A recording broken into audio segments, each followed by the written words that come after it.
Hi friends, welcome back to my channel.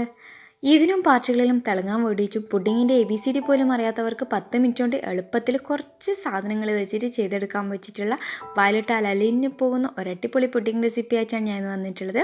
എൻ്റെ favourite പുഡിങ്ങും കൂടിയാണ്. Chocolate ലവേഴ്സിനൊക്കെ ഒരുപാട് ഇഷ്ടമാവുന്ന നല്ലൊരു യമ്മി പുഡിംഗ് ആണ്. ബിസ്ക്കറ്റ് വെച്ചിട്ടാണ് ഇത് ചെയ്തെടുക്കുന്നത്. അപ്പോൾ നമുക്ക് നേരെ റെസിപ്പി എങ്ങനെയാണെന്ന് നോക്കാം. അപ്പോൾ പുഡിങ്ങിലേക്ക് വേണ്ടിയിട്ട് നമുക്ക് പാല്, പഞ്ചസാര, കോൺഫ്ലോർ, ബിസ്ക്കറ്റ് ഇത്രയും ഇൻഗ്രീഡിയൻസ് മാത്രം മതി. അപ്പോൾ ഞാനിപ്പോൾ ഒരു കപ്പ് പാലെടുത്തിട്ടുണ്ട്. അപ്പോൾ വേറൊരു കപ്പിലേക്ക് 1/4 കപ്പ് പാലിലേക്ക് 1 ടേബിൾ സ്പൂൺ കോൺഫ്ലോർ ഇട്ട് കൊടുത്തിട്ട് നന്നായിട്ടൊന്ന് മിക്സ് ചെയ്യുന്നുണ്ട്. അപ്പോൾ ഞാനിപ്പോൾ ചെറിയൊരു കപ്പിൽ മാത്രമാണ് പാലെടുത്തിട്ടുള്ളത്. അതുകൊണ്ടാണ് 1 ടേബിൾ സ്പൂൺ കോൺഫ്ലോർ എടുത്തിട്ടുള്ളത്. അപ്പോൾ നിങ്ങൾ കൂടുതൽ പാലെടുക്കുന്നുണ്ടെങ്കിൽ അതിനനുസരിച്ചിട്ട് കോൺഫ്ലോറിൻ്റെ അളവ് കൂട്ടി കൊടുത്താൽ മതി.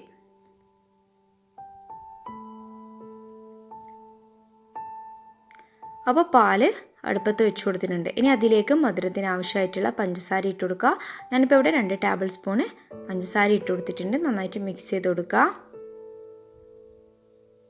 അപ്പോൾ പഞ്ചസാരയ്ക്ക് പകരമായിട്ട് നിങ്ങൾക്ക് വേണമെങ്കിൽ മിൽക്ക് മെയ്ഡും കൂടി ആഡ് ചെയ്ത് കൊടുക്കാം. അപ്പോൾ പാല് നന്നായിട്ട് ചൂടായി വന്നിട്ടുണ്ട്. ഈ ഒരു സമയത്ത് നമ്മൾ നേരത്തെ മിക്സ് ചെയ്ത് വെച്ചിട്ടുണ്ടായിരുന്ന കോൺഫ്ലോറിൻ്റെ മിക്സ് ഒഴിച്ചു കൊടുത്തിട്ട് കൈ എടുക്കാതെ ഇളക്കിക്കൊണ്ടിരിക്കുക. ലോ ഫ്ലെയിമിൽ ഇട്ടിട്ട് മാത്രം മിക്സ് ചെയ്യുക. അല്ലെങ്കിൽ പെട്ടെന്ന് ഇത് തിക്കാവുന്നതിന് നമുക്ക് അടിയിൽ പിടിക്കാനുള്ള ചാൻസ് ഉണ്ട്. കുറുകി വരുന്നത് വരെ വെയിറ്റ് ചെയ്യുക. ഇതിപ്പോൾ ഇവിടെ നല്ല തിക്കായി വന്നിട്ടുണ്ട്. ഇതൊരു സൈഡിൽ തണിയാനായിട്ട് മാറ്റി വെക്കാം. അടുത്തതായിട്ട് നമുക്ക് 1 കപ്പ് പാല്, 1/2 കപ്പ് പാലിലേക്ക് 1 ടേബിൾ സ്പൂൺ കോൺഫ്ലോർ ഇട്ട് നന്നായിട്ട് മിക്സ് ചെയ്തതും കൂടി ഒഴിച്ചു കൊടുക്കുക. ആവശ്യത്തിന് മധുരം ഇട്ട് കൊടുക്കുക. ഞാനിപ്പോൾ ഇവിടെ 2 ടേബിൾ സ്പൂൺ പഞ്ചസാര ഇട്ട് കൊടുത്തിട്ടുണ്ട്. മിൽക്ക് മെയ്ഡ് വേണമെങ്കിൽ അതും കൂടി ആഡ് ചെയ്ത് കൊടുക്കാം. അപ്പോൾ 2-3 പീസ് ചോക്ലേറ്റ്, ഡാർക്ക് ചോക്ലേറ്റും കൂടി ഇട്ട് കൊടുക്കുന്നുണ്ട്. ഇത് ഓപ്ഷനിലാണ്. കയ്യിലുണ്ടെങ്കിൽ ഇട്ട് കൊടുത്താൽ നല്ലൊരു ഡാർക്ക് കളറും കിട്ടും, നല്ല ടേസ്റ്റിയുമായിരിക്കും. അപ്പോൾ ഡാർക്ക് ചോക്ലേറ്റ് ഇല്ലെങ്കിൽ നമുക്ക് 1 ടേബിൾ സ്പൂൺ കൊക്കോ പൗഡർ ഇട്ട് കൊടുത്താൽ മതി. ഡാർക്ക് കൊക്കോ പൗഡർ ആയിരിക്കും കൂടുതൽ നല്ലത്. അപ്പോൾ ഇത് തിക്കായി വരുന്നത് വരെ വെയിറ്റ് ചെയ്യാം.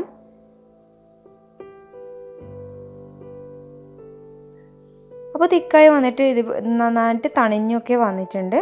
അപ്പോൾ തണിഞ്ഞ് വരുമ്പോൾ കൂടുതൽ തിക്കാവാനുള്ള ചാൻസ് ഉണ്ട്. അപ്പോൾ കുറച്ച് ലൂസായിട്ട് എടുക്കുന്നതായിരിക്കും കൂടുതൽ നല്ലത്. അപ്പോൾ ഓറിയോ ബിസ്ക്കറ്റൊക്കെ ഞാൻ പൊടിച്ച് വെച്ചിട്ടുണ്ട്. ഇനി നമുക്കിത് സെറ്റ് ചെയ്ത് തുടങ്ങാം. അപ്പോൾ ഇതുപോലുള്ള കുഞ്ഞു കുഞ്ഞ് ഡെസേർട്ടിൻ്റെ കപ്പ് ഞാൻ എടുത്തിട്ടുണ്ട്. ഇത് എല്ലാ ബേക്കേഴ്സ് ഷോപ്പിലും അവൈലബിൾ ആണിപ്പോൾ. അപ്പോൾ ഫസ്റ്റ് ലെയറായിട്ട് നമുക്ക് ഓറിയോ ബിസ്ക്കറ്റ് പൊടിച്ചത് ഇട്ട് കൊടുക്കാം. അപ്പോൾ നിങ്ങൾക്ക് വേണമെങ്കിൽ ഓറിയോ ബിസ്ക്കറ്റിൽ ബട്ടർ മെൽറ്റ് ചെയ്ത് വെച്ചിട്ട് നന്നായിട്ട് മിക്സ് ചെയ്ത് എടുക്കുകയും ചെയ്യാം. ഞാനിപ്പോൾ അങ്ങനെ ചെയ്തിട്ടില്ല. എന്നിട്ടൊരു സ്പൂൺ വെച്ചിട്ട് നന്നായിട്ടൊന്ന് പ്രസ് ചെയ്ത് കൊടുക്കാം. അപ്പോൾ നമുക്ക് നമ്മുടെ സാധാ ഗ്ലാസ്സിലും പുഡിംഗ് ട്രേയിലും ഒക്കെ ഇതുപോലെ സെറ്റ് ചെയ്തെടുക്കാം. ഫസ്റ്റ് ലെയർ ബിസ്ക്കറ്റ് ഇട്ട് കൊടുത്താൽ മാത്രം മതി. അപ്പോൾ നന്നായിട്ട് പ്രസ് ചെയ്ത് കൊടുത്തിട്ടുണ്ട്. ഇനി ഇതിന് മുകളിലേക്ക് നമുക്ക് കോൺഫ്ലോറിൻ്റെ ഫസ്റ്റ് മിക്സ് ഒഴിച്ചു കൊടുക്കാം. അപ്പോൾ ഞാൻ ആദ്യം തന്നെ ചോക്ലേറ്റ് മിക്സാണ് ഒഴിച്ചു കൊടുത്തിട്ടുള്ളത്.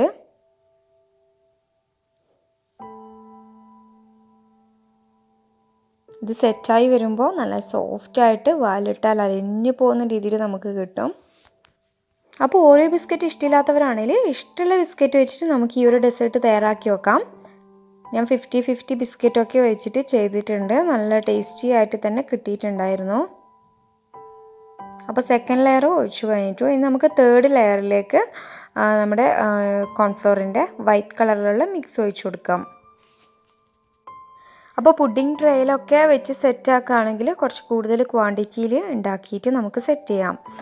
അപ്പോൾ നമുക്കിത് പെട്ടെന്നൊരു ഗസ്റ്റൊക്കെ വരുമ്പോൾ പെട്ടെന്ന് ചെയ്തെടുക്കാൻ പറ്റിയിട്ടുള്ള ഒരു ഈസി പുഡിങ്ങും കൂടിയാണ്. അപ്പോൾ അതുപോലെ തന്നെ മുഴുവനും സെറ്റ് ചെയ്തെടുക്കാം. അപ്പോൾ ഏറ്റവും ടോപ്പിങ്ങിൽ നമുക്ക് വേണമെങ്കിൽ ചോക്ലേറ്റ് ഗ്രേറ്റ് ചെയ്തതോ ജെറിയോ ഒക്കെ വെച്ചിട്ട് ഡെക്കറേറ്റ് ചെയ്തെടുക്കാം. അപ്പോൾ ഇന്നത്തെ ഒരു ഈസി പുഡിംഗ് റെസിപ്പി എല്ലാവർക്കും ഇഷ്ടമെന്ന് കരുതുന്നു. ഇഷ്ടമായാലും എന്തായാലും ഒന്ന് ട്രൈ ചെയ്ത് നോക്കാം. എല്ലാവരുടെ വീട്ടിലും എപ്പോഴും ഉണ്ടാകുന്ന ഇൻഗ്രീഡിയൻസ് മാത്രം വെച്ചിട്ട് എളുപ്പത്തിൽ ചെയ്യാൻ പറ്റിയിട്ടുള്ള പുഡിംഗ് അല്ലേ. അപ്പോൾ എല്ലാവരും ട്രൈ ചെയ്തിട്ട് നിങ്ങളുടെ വിലയേറിയ അഭിപ്രായങ്ങൾ എന്നെ കമൻറ്റ് ബോക്സിലൂടെ അറിയിക്കുക. വീഡിയോ കണ്ടിട്ട് ഇഷ്ടമായാലും ലൈക്ക് ചെയ്യാനും ഫാമിലി ഫ്രണ്ട്സിനൊക്കെ ഷെയർ ചെയ്ത് കൊടുക്കാനും മറക്കരുത്. കൂടാതെ സബ്സ്ക്രൈബ് ചെയ്യാതെ കാണുന്നവർ ആരെങ്കിലും ഉണ്ടെങ്കിൽ സബ്സ്ക്രൈബ് ചെയ്യുക. അതോടൊപ്പം വരുന്ന ബെല്ലൈക്കണും കൂടി ക്ലിക്ക് ചെയ്ത് വെക്കുക. അപ്പോൾ ഞാനിരുന്ന പുതിയ പുതിയ വീഡിയോസ് നിങ്ങൾക്ക് നോട്ടിഫിക്കേഷനായിട്ട് ലഭിക്കുന്നതാണ്. അപ്പോൾ അടുത്ത നല്ല റെസിപ്പീസായി വരുന്നത് വരെ ബൈ ബൈ. താങ്ക്